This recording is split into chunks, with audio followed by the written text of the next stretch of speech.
আজকের ভ্লগটা মা ছেলের ভালোবাসা।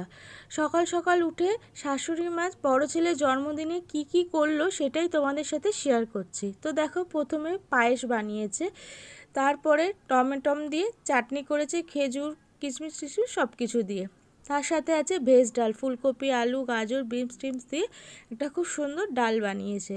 ডালের সাথে তো 5 রকম ভাজা, জন্মদিনে তো এই 5 রকম ভাজাটা মাস্ট, তাই না? তারপরে হচ্ছে বাঁধাকপি মাছের মাথা দিয়ে করেছে। প্রত্যেক কটা রান্নাই খুব সুন্দর হয়েছিল। ছেলের জন্মদিনে স্পেশাল রান্না, ভালো তো হবেই, তাই না? পটল আলু চিংড়ির তরকারি করেছে, তার সাথে কাতলা মাছের কালিয়া, আর সাথে রয়েছে পাঁপড়।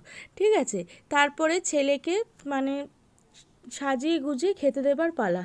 প্রথমে সব কিছু সাজিয়ে দিয়েছে, তারপরে ছেলেকে আশীর্বাদ করছে। দেখো, ছেলেদের বিয়ে দেওয়ার পর শাশুড়ি মারা রান্নাঘরে যাক বা না যাক, কিন্তু ছেলেদের জন্মদিনে সকাল সকাল উঠে রান্না বান্না করতে মারা খুবই ভালোবাসে। তো আমাদের বাড়িতেও এইটাই হয়ে এসছে।